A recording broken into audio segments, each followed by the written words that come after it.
What's up guys, Omni here. You guys know how it goes, another day, another video. Last night I tweeted I sleep. What recent news, topic, tweets, videos you want me to talk about tomorrow? Hey guys, today's another day. I hope you guys are having a great December so far. Okay, we're almost at the end of the year. Like, I need you guys to kind of like fathom the fact that we're about to actually hit 2026. Like, we are actually almost past like the halfway mark of the 2020s. Can you imagine 2030?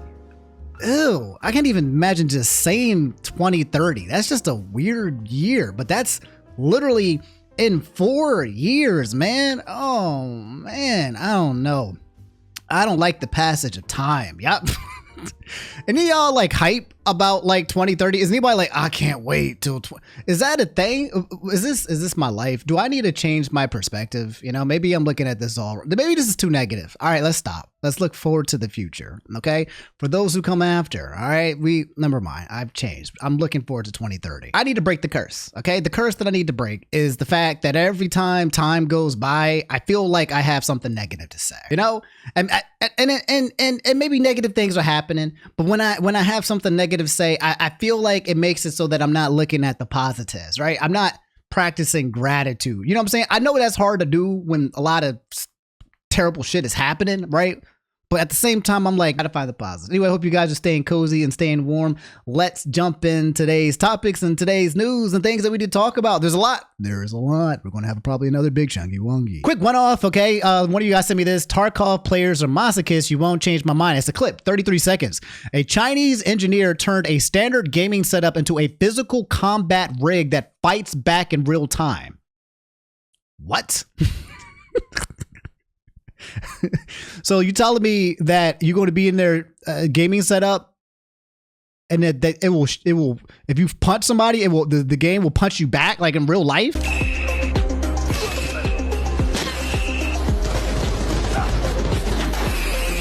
What?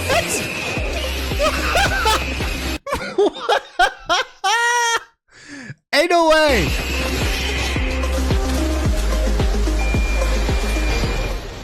It's raining? Stop. It's raining so hard this man fell off the screen.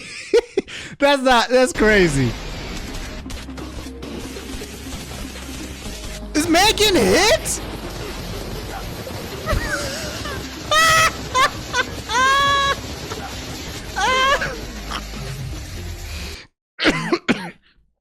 Oh, that's funny.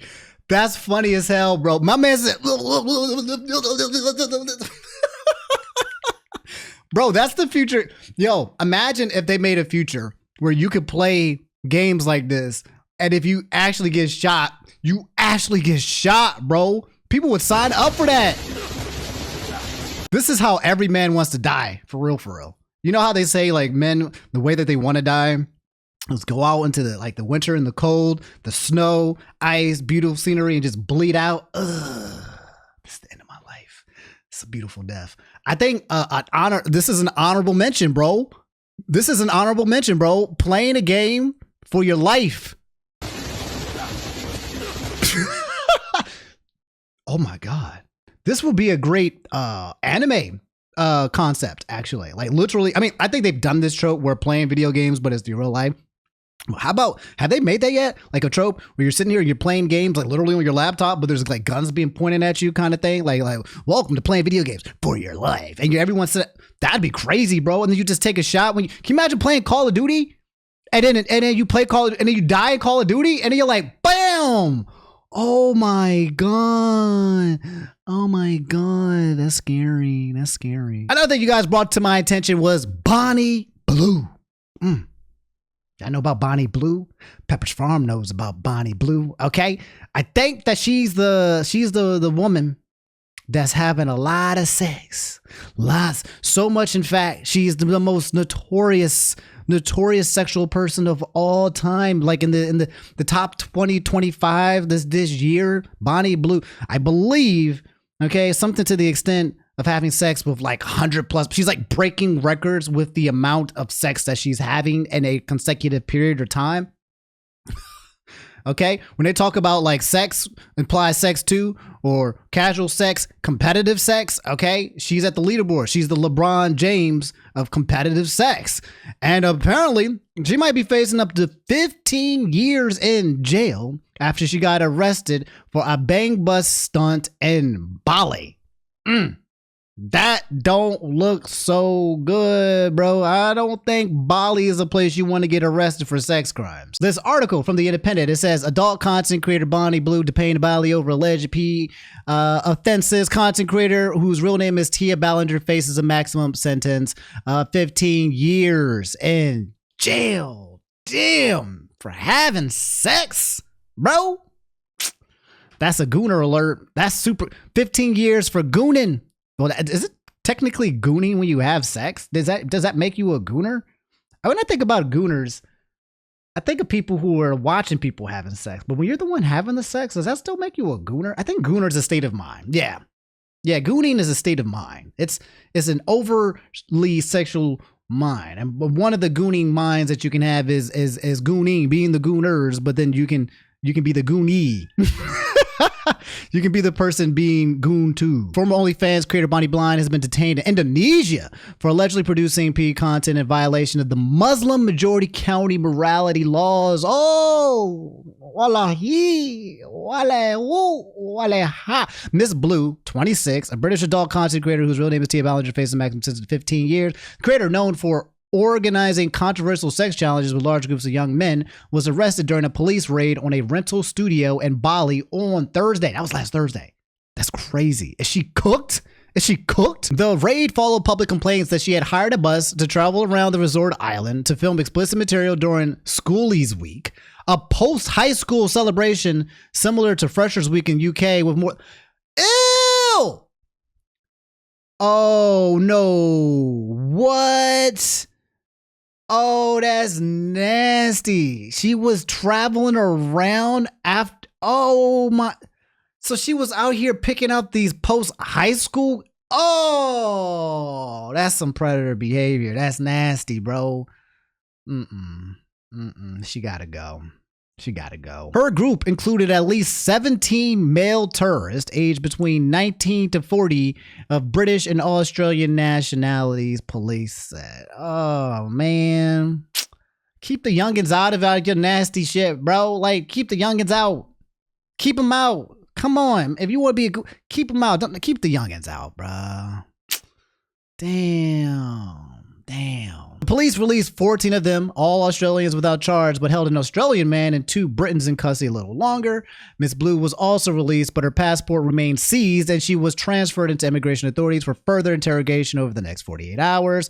Police said Mrs. Blue's group was allegedly creating content containing pornographic or immoral elements. Indonesia has strict laws banning the production and distribution in public and display pornography, harsher penalties for offenses involving minors. Authorities said they seized school Bonnie Blue outfits, cameras, condoms, flash drives, lubricant, pink necklaces, and 2 sheets of Viagra pills from the studio. She is Diddy, Bonnie Blue, Diddy, the 2025. The year of the Gooners getting put behind bars. I mean, we got Diddy behind bars. Bonnie Blue, she literally served 15 years though. Like, I don't know. Something tells me she gets out. Something tells me she gets bailed out. Something tells me whenever I hear. So, okay, here's the thing. You guys remember, what's his name? Johnny Somali? Yeah, Pepper's Farm remembers Johnny Somali. When it comes to certain people being put behind jails in other countries, I'm always thinking, but they're going to come out, right? Like, it's not going to stick. It's not going to hold. There's going to be a loophole. There's going to be a lawyer. Blah, blah, blah, blah, blah, blah. Something happens. But I haven't heard from Johnny Somali in a long time. In fact, I need to do an update on that nigga. I'm glad that I have to think about him because the fact that he hasn't been in my front of face has been absolutely amazing. But Bonnie Blue, is she going to be gone for years? Like, really? Is that really going to happen? Should it happen? Sure. But will it? It is suspected that the place was used by alleged perpetrator to produce pornographic videos. Miss Blue was visiting Indonesia for the first time, according to an Intelligence and Immigration Enforcement Office Chief Raha Ala Azmi, as reported by Dikta Bali. He said Miss Blue and her group had obtained visas on arrival in Bali. And in fact, why would you go to a Muslim country and commit Muslim crimes? Why would you do that? What? Okay, sorry. I'm asking the dumb question. I think that's the point. I think that's literally like the thrill. Like, what a thrill. I think the point of Johnny, all of these people are just like trying to, What is wrong with them, man? Why can't like sex like just be the thing that you enjoy? Why is it got to be, I got to have sex, but then I got to do it with young people, but also I need to go to another country and do it with foreigners, and but also I need to break the freaking law. God damn, the clout. I don't know. People are sick individuals, bro. Sick. And I don't like to call it sick individuality. I'm not a huge fan of trying to do that. People, different strokes for different folks, literally. But be above board, bro. Respect cultures, respect laws, respect minors, right, bro? Like, if you really want to be the goner that you want to grow up to be, I want to be the very best. Then just do it within the realms of legality and morality. Come on, man. Come on, bro. But yeah, we have to see how it goes. Okay, the entire internet is up in arms and absolutely hates her freaking guts, bro.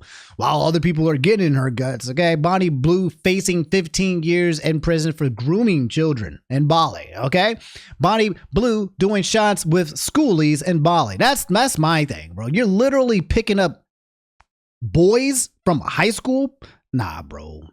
That's nasty, man. That's some nasty work. I know what you're thinking. I'm gonna flip it around, bro. If you had some dude going to a high school or a bunch of girls who are celebrating and like, yeah, I get to have sex with this dude and I just graduated from high school. Yeah, it's nasty. It's nasty on both ends. All right. She gotta go. I'll let you guys know what happens if she stayed behind bars or not. We have a follow-up, okay? Remember we talked about, I think an episode or two ago, we talked about Netflix, who was acquiring Warner Brothers for like billions and billions of dollars. I forget how much it was. Well, apparently Paramount has started a hostile bid, okay? They are trying to stop Netflix from acquiring Warner Brothers, saying breaking news, Paramount has launched a $108 billion hostile bid to buy Warner Brothers Discovery in an attempt to outmaneuver Netflix after the streaming giant won an auction for the media company last week. I know what some of you guys are thinking, okay? Omni, how can Paramount come out of nowhere? Like, isn't it already over? Like, didn't Netflix already want it? Didn't they already purchase? Okay. A hostile bid. All right, let me try to break it down really quickly. Okay, so when it comes to a company, they have a board of directors. All right, those are the old people, the directors that basically run the company from the shadows and sometimes within. And then you have shareholders. Shareholders are people that usually own shares of a company. Both the board of directors and the shareholders, they get to vote whenever there is an offer. Okay, so the hostile bid basically is essentially bypassing the board of directors. So Paramount is saying, all right, screw the board of directors. They accepted the Netflix deal. I think our deal was better. So let's go directly to the shareholders instead, the guys that own the majority of the securities of this company, and let's put it up to a vote. And then the shareholders have to eventually say, okay, fine, we don't want the acquisition with Netflix. We actually want this acquisition with Paramount. Instead, Paramount obviously offering usually more money. I need to double check, but I think Netflix was trying to buy it for $82.7 billion, right? And the board of directors approved that. And yes, Warner Brothers essentially offered $20 extra billion, $108 billion, almost $30 billion more, saying that their offer is much more lucrative. Okay, Paramount really wants to acquire Warner Bros. However, some people are kind of worried about this acquisition as well. This NBC News article is here talking about the Paramount hostile bid, right? It reads that in a federal securities filing, Paramount said that the hostile bid will be backed in parts by funds from Saudi Arabia, Qatar, and the United Arab Emirates, as well as affinity partners and investment firm founded by Jared Kushner, President Donald Trump's son-in-law. If that sounds familiar, I believe these are the same guys that we were talking about that acquired Evo, and they're putting a lot of money into the gaming and movie and media space. As I already said, the Warner Brothers Discovery Board of Directors already approved the deal with Netflix, but Paramount's move is to go directly to the shareholders. Okay, good, I still got it in me. And a maneuver known in the business world as a hostile bid will push what have been private negotiations into the public realm. So we have a new thing, all right? People on Twitter are saying things like, if Paramount is allowed to take over Warner Brothers Discovery, then the conservative billionaire Ellison family will control Paramount Studios, CBS, CNN, MTV, HBO, Comedy Central, Nickelodeon, Cartoon Network, Warner Brothers, DC Studios, Fandango. Yeah, we got the tickets. New Line Cinema, TNT Sports, TBS, Oracle, and more. Bro, that's all the stuff I freaking watched growing up as a kid. Good Lord, god damn. On top of that, Paramount announced along with the deal that they vowed to release 30 plus movies in theaters annually if it beats Netflix in acquiring the Warner Brothers Discovery, quote, saying we're going to satisfy the needs of the movie going public. Cap, I call it cap, okay? Any vows? You never listen to a vow from a company, bro. And you don't listen to a vow from almost anybody. And no, anybody with a lot of money, if they give you a vow, ignore it. Cap. I just like to see action. When companies speak, I close my ears. So that's the update. Okay, you got Paramount trying to outbid Netflix. Netflix might come in with a higher bid. I'm not exactly sure. We will see, but I'll let you guys know. All right, the future of TV is basically fall into this deal. And there's a lot of things in the background that we don't see that's going to be done as well, depending on the ownership that is Warner Brothers, because that's a lot of assets moving forward in the future. I'll let you guys know how it goes. A few one-offs just really quickly. Okay, we got to talk about Zootopia 2 again, bro. Apparently, as of yesterday, they have reached over $900 million worldwide. Actually, apparently what I heard, it was like 1.7 billion. It's already over 1 billion now. Like, god damn, the movie's only been out for like a week and a half or something like that. Also, a quick one-off. Okay, I need to tell you guys this update with Zootopia. I think it's actually Zootopia 2. I think it's actually becoming like one of the best box office sales of the year, I believe, question mark. Five Nights at Freddy's 2 came out this weekend, and I think they started off really strong with like 65 million, though I heard a lot of people said it was absolute trash and garbage. But when it comes to like scary movies during the holidays, it is usually an automatic shut-in. It's one of those like easy sales, but I don't know. I haven't watched the movie, so I can't say for sure. But I did watch Zootopia 2, and this thing was absolute peak. I want it so badly. Like, you ever watch a movie and you're like, dang, I want to watch it again. I have so many TV shows and so many movies and so many video games that I want to play, that I have this thing where I don't like to watch reruns or watch something that I've already seen or play something I already played. I try to I have to get out of the bubble of playing the same stuff and explore new things, bro, and get some new flavors and some taste. Zootopia 2 was so good. I need it again and again and again. There's a lot of things that I probably missed. There's a lot of hidden Easter eggs that I probably missed. This movie, goddamn, so goddamn good. And if you don't think it's good, I question your taste in movies. I question if you actually watched the movie. I question if you actually saw what the movie was talking about. I question if you saw all of the jokes. This was just excellent. It was great. Damn near perfect movie. I'm just going to say damn near perfect movie. Yes, there are currently over 900 million worldwide. And I think because they've also been released internationally as well, in China, they're doing so well. They are basically predicted to do like 1.2 billion to 1.7 billion in terms of box office revenue based off a goddamn movie. Okay, so if anybody tells you that movies is gone or is getting expired or doesn't exist no more, no. People just need to make better movies. Speaking of movies, guys, can we quickly talk about, yes, let's fan over some TV and some movies and some media. Guys, Demon Slayer and the Golden Globes, the nominations have come in. And it's absolutely pretty cool. Let's go over the Golden Globes and the majority of the nominations and who got the most awards and all that stuff. Starting with Demon Slayer. Infinity Castle is officially a Golden Globe nominated film. You guys know Demon Slayer, Infinity Castle. If you watched it, woo! Woo, that thing was crazy. That thing was absolutely crazy. No spoilers, but man, oh man, that was a freaking experience. And this movie did so good in the box office, okay? For those of you guys who don't watch anime, you're like, well, this is anime, Omni, blah, blah, blah. Listen, stop it. Get some help. Expand your horizons. All right. When Kai Cenat and everyone's telling you about Naruto and Death Note and you never heard about these things, we're trying to put you on game. Okay, the anime medium is something that's so crucial in my opinion. It's so crucial. It's like if you were to like raise a kid, all right? First thing I got to do, I got to show them Dragon Ball Z, okay? I got to show them some Pokemon. I got to show them like some of the classic animes that help build character, that build kindness, that build honor, right? And like Sesame Street so that they can learn things like that. You got to. And even for adults, anime as well hits like crazy. So this is my recruit for all you guys who don't watch anime. Get in it. I'll tell you where to start. I'll get you in that. Stop playing games, okay? You're literally depriving yourself from like literal greatness, okay? If you have not touched the medium of anime, you're You're depriving yourself. So let's do a quick run through of the nominations. Unique to the Golden Globes is the Box Office and Cinematic Achievement Award, which could otherwise be seen as the Globe for the best blockbuster.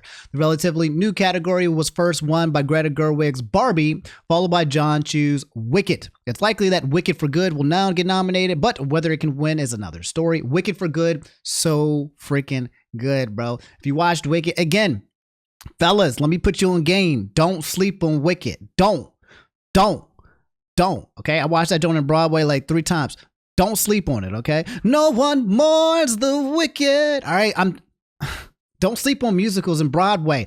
I'm trying to get y'all culture. I know who I'm dealing with. I'm dealing with a lot of heathens. A lot of y'all are heathens. I'm talking to different parts of you, okay? If you've watched all the stuff that I'm saying, then I know you're me, but I know some of you guys are heathens, and I'm trying to put you on game so that you can be cultured. And I'm telling you, Wicked, Broadway, absolutely brilliant, all right? It's facing competition from Avatar, Fire and Ash. Did that movie come out?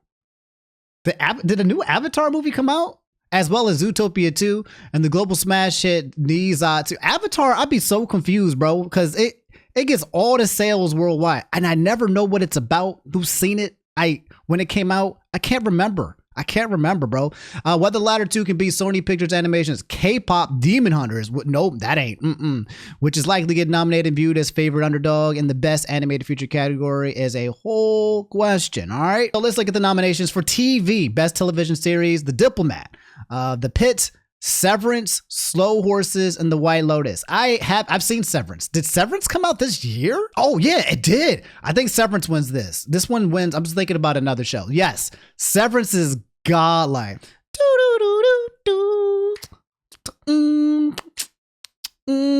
Y'all gotta watch Severance. I haven't watched The Diplomat or The Pit. And I heard good things about The White Lotus, but that's kind of like not my cup of tea. And I haven't heard Slow Horses, but I think this is going to go to Severance.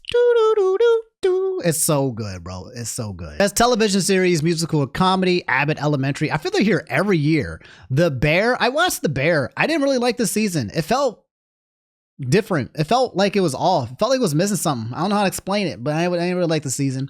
Hacks. Nobody Wants This, Only Murders in the Building, in the Studio. So I haven't watched, I can't tell you which one's going to win here because I'm not familiar. Best television limited series, anthology series, or motion picture.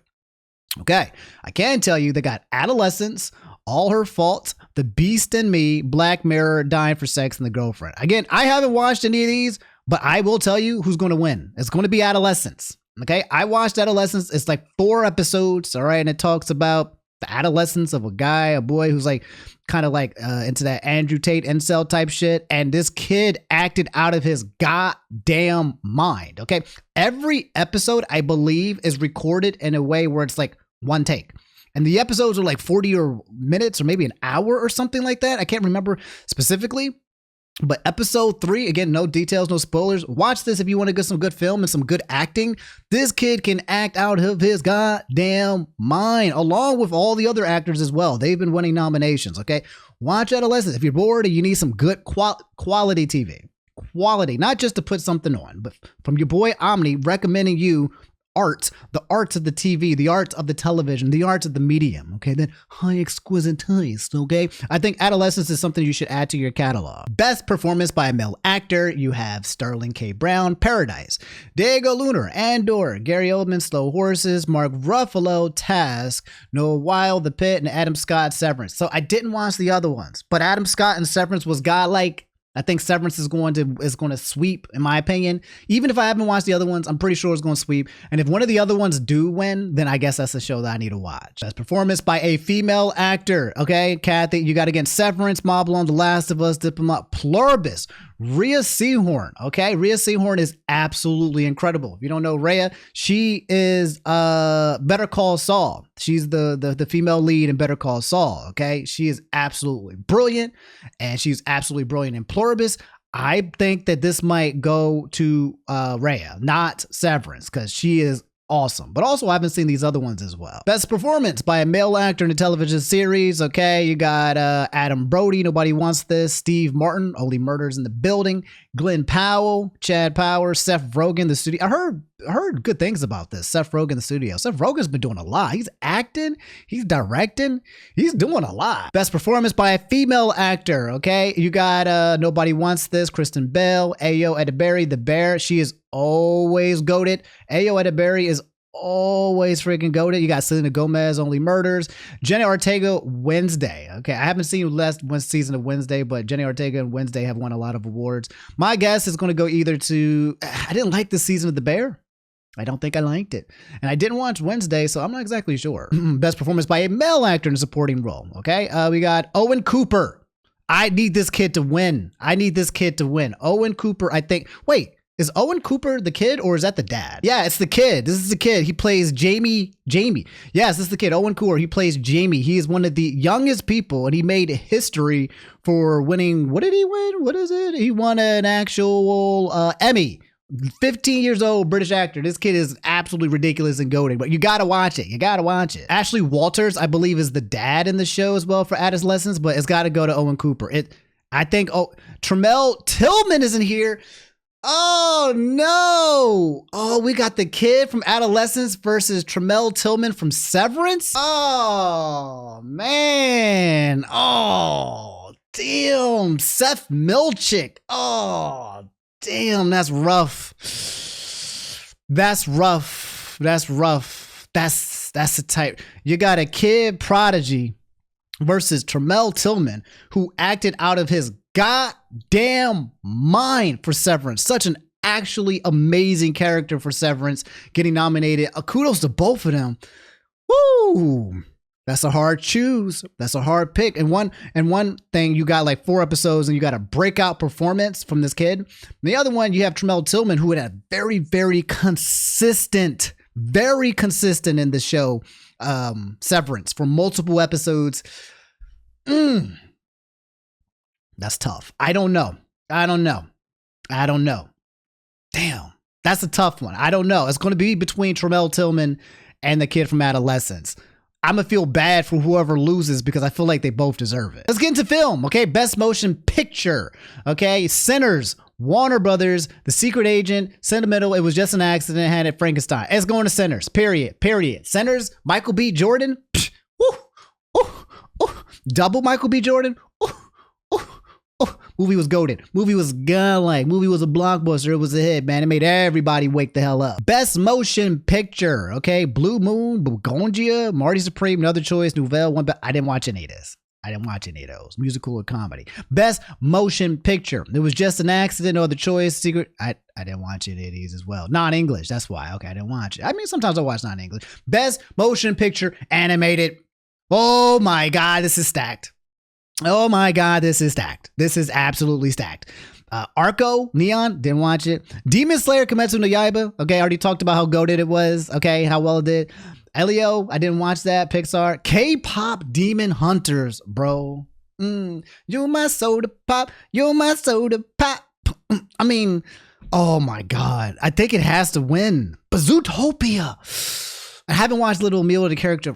Damn, that's packed. That's packed, chat. Okay. Demon Slayer, anime body. Wait, it's animated. Okay, so never mind. But Demon Slayer, K-pop Hunters, and Zootopia. Oh my God, that's packed.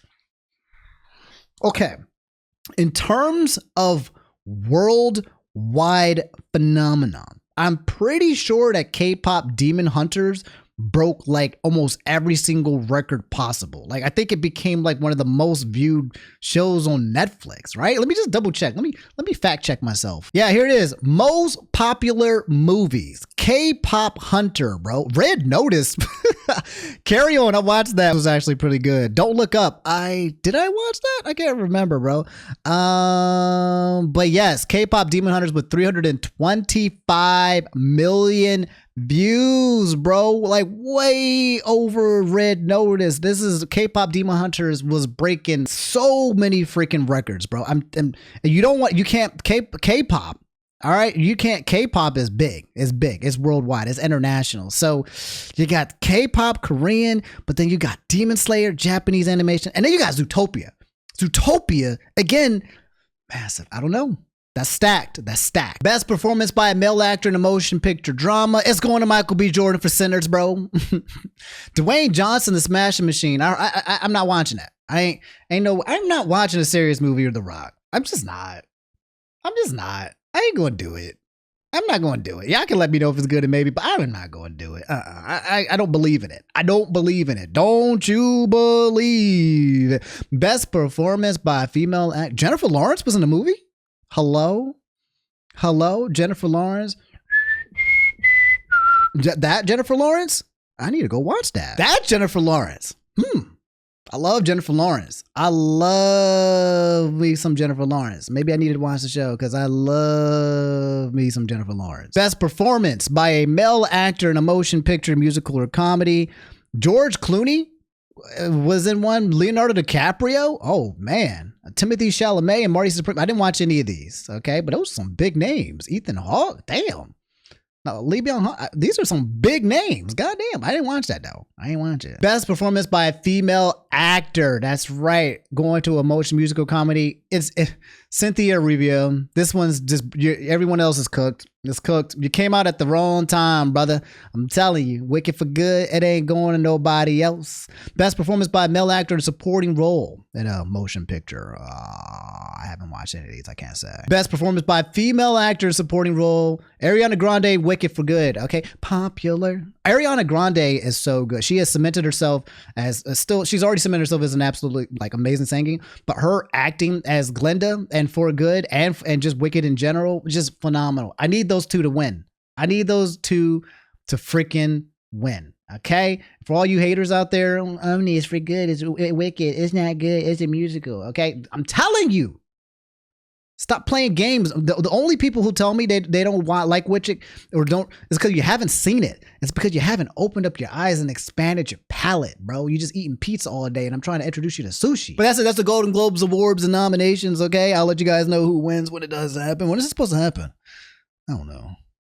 I don't feel like looking at that. That's the Golden Globes. Let me know how you guys feel, bro. I love talking about TV and mediums, bro. You guys know this, but I'm a pretty of a critic. Okay, when I'm not stressed out trying to figure out what to do with my life, and I can finally engage with healthy mediums like video games and animes and movies, then I get really I'm a critic. I'm not just a watcher. I rate. I could literally have a separate channel where I talk about movies, shows, films, anime, all this stuff, and rate these back. I mean, I could do it here. Yeah, what's stomping me? All right, guys, this is pretty big freaking news, okay, when it comes to the political world. I need you guys to look in, okay, because this might not make sense to some of you guys immediately, but it will by the end of the segment, okay?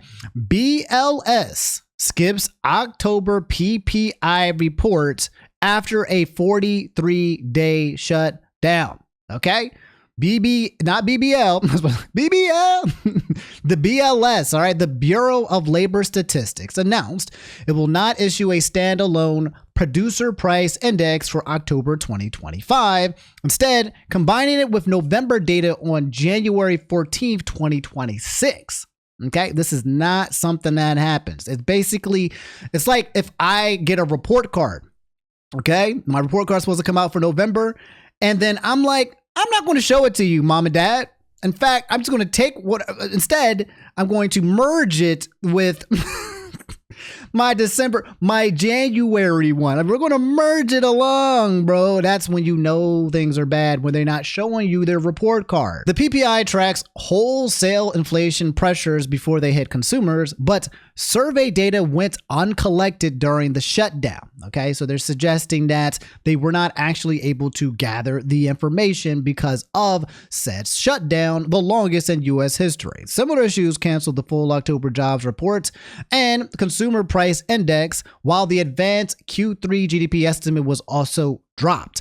Officials stressed procedural limits from the funding lapse, with markets focusing on prior September figures showing moderate PPI gains. And if you scroll down, people here saying, for those keeping track at home, Trump has canceled the release of the jobs report, the GDP report, and the inflation reports. The economy is so bad they have resorted to just outright refusing to publish anything about it. So here's the thing, right? If the government is shut down, then it kind of like makes sense, like, oh, okay, shut down, so they can't do their jobs, therefore they can't get the reports, right? That's kind of what you're thinking. But they're also saying that these guys also can't retroactively, hey baby, that these guys can't retroactively go back and collect the data either. So not only are they not able to do it for the month, this is something that they're supposed to produce to the people, to the government, okay, at all costs, in order for them to know what the economy is doing, so people can make decisions and understand what's happening to the world and what's happening to their money. This is very important information, okay? But they're also saying we can't go back and collect the data as well, which is, what do you mean? There are so many freaking organizations and agencies that use these reports that are now being canceled in order to make very important decisions, like the Federal Reserve when it comes to interest rates, okay? There's so much that banks on having this information. And as an accountant, as me, right? It's kind of like having a company that says, we don't have any financial data for you this month. We're not going to go back and pull it either. November is just poof, disappears and goes into time. We're going to pretend that that never happened, bro. But it's happening. Whatever is happening in November is happening. So for them to not have these reports is absolutely insane in terms of transparency. Okay. Again, a part of my job as an accountant is transparency. To hold, like, auditing and accounting is to make sure that the people, shareholders, everybody knows what companies are doing, what the government is doing, where the money is going, what's tracking, where's inflation, what are the numbers, so that we can know what is happening. Because without the accountants and auditors, then you won't know shit. Or you might know things and they could be lying as well if you don't have good auditors or ethical auditors. So this is not good news. On top of that, and if I think I recall correctly, job reports have actually been pushed off for like months at this point. And I read this article as well. I've been doing some more research. Okay, the last time that the U.S. Bureau of Labor Statistics, the BLS, did not publish a monthly producer index, the PPI, was in October of 2013. So yeah, guys, I don't know, man. Basically, we're being put in the dark. There's a lot of job reports. There's a lot of information, financial information, that's not actually being shown to the people who kind of need to see it so that they can make the decisions. Some people are worried or concerned that, yes, if the numbers were looking good and favorable, right, then the administration would do everything that they can to produce the numbers so that they can, you know, basically take credit for it, right? Well, it might be one of those things as well. They kind of sweep under the rug and don't show it because it looks absolutely freaking terrible. Wherever, you know, the administration can take credit for something, they will try as hard as possible. They will take the W's wherever the W's are existing. Okay. They won't just ignore this W of the inflation of the market of the economy, because that's the whole premise of them talking about them. But the entire running the administration to be like, look what we said we were going to do. We did it. Right. And now we're talking about affordability. Now it's just like, okay, guys, we need to focus on things being affordable, because right now those tariffs that are getting reversed are doing a lot of freaking damage. Did you guys hear about the bailout that's currently happening right now with the farmers? This article by anybody who's saying Trump says $12 billion bailout plan for farmers will come from tariff revenue. The package includes $11 billion in one-time payments to crop farmers. Okay, we really need to be taking care of our crop farmers. However, when it came to the tariffs, okay, that was announced earlier, I'm pretty sure a lot of the there was this whole thing where the Trump administration was trying to get United States to do everything in-house, grow everything in-house, stop going outside, no more domestic products, no more trade. Everything is going to be based on tariffs and everything's going to cost too much. But now we have to do bailouts because of a lot of these tariffs that have destroyed plenty of companies everywhere. Let me watch this click video really fast. Desperate for a deal, our soybean farmers are scrambling right now. It's one of our most important crops, and our biggest buyer just isn't buying. American farmers are struggling to find this balance between Trump's tariffs and suffering massive financial losses if a U.S.-China trade deal isn't made. Selling soybeans impacts trade, food security, energy, and our economy. And if China doesn't order our soybeans, it will cost all of us, from farmers feeding their livestock to our packaged foods to even fueling our cars. Ninth-generation Kentucky farmer Caleb Ragland says that farmers are in a dire situation, and if a deal isn't made soon, farmers are going to need to start preparing for those devastating losses. You don't want this. Okay? We need to eat.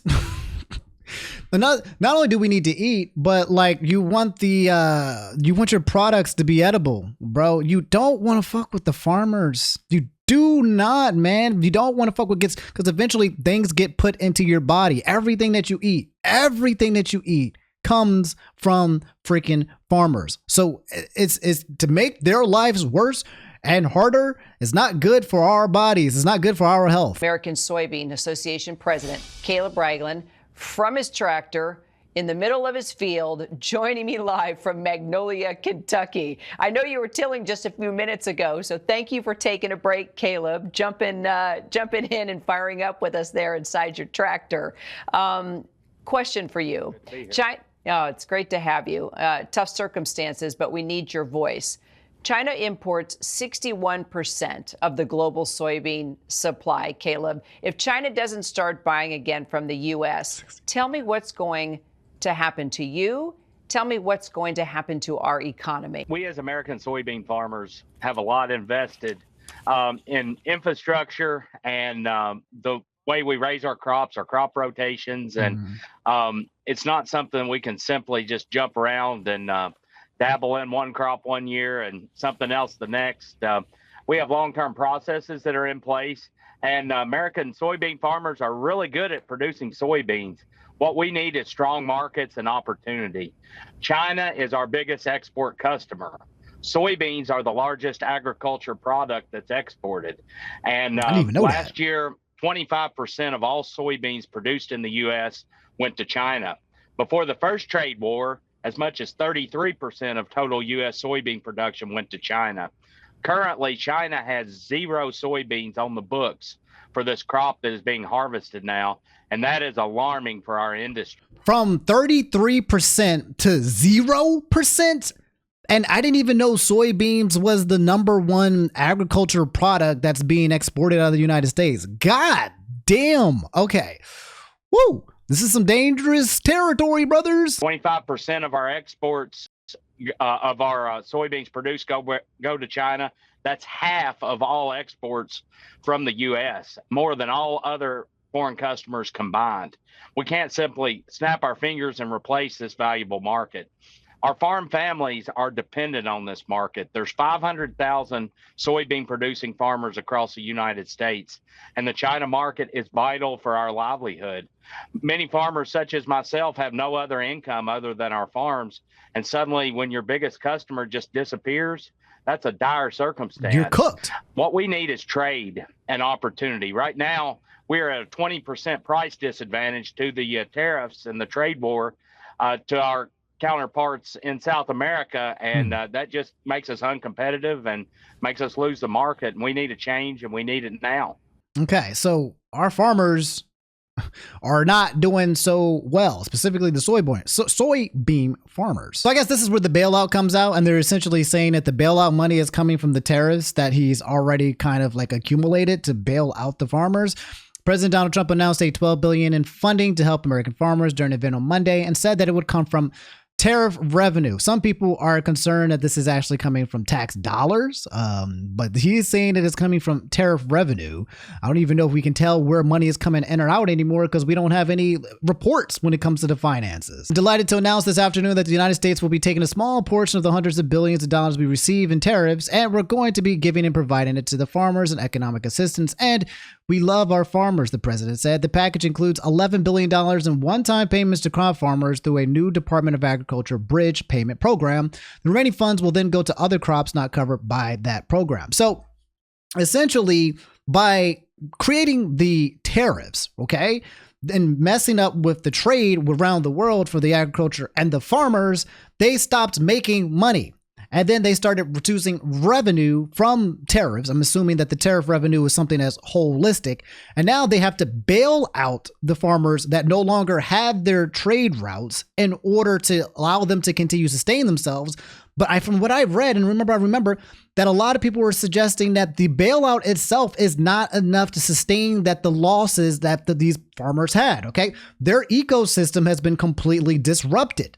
And so the bailout only serves as like a temporary bandage, but there's no way that they can keep bailing out farmers with tariff revenue when they don't have decent trade deals with China or the rest of the country. Now, some people are suggesting that China's been giving us the poor end of the stick. That's what Trump's been saying nonstop over and over. But we've been seeing that these deals that's been happening with the tariffs have been creating it's been destroying businesses. A lot of U.S. businesses have completely evaporated once these tariffs came through. Okay, it was literally destroying thousands and thousands of businesses that won't be bailed out. It's too late. They're gone. They're in foreclosure. Companies is finado, bro. They were highly dependent on this ecosystem that got completely disrupted. Anyway, it reads that the aid package comes at the U.S.-China trade war, hits soybean farmers especially hard.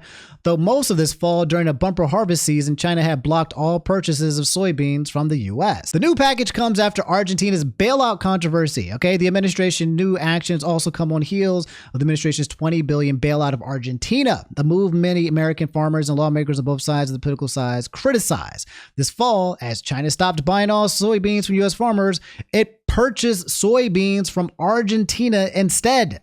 So as the U.S. was giving financial lifeline to Argentina, a country that directly benefited from the trade war, American farmers said they felt left behind. So wait, you telling me that the United States bailed out Argentina and then China was like, you know what? Well, we're not going to buy soybeans from you no more. We are going to buy it from Argentina. Now I want to know.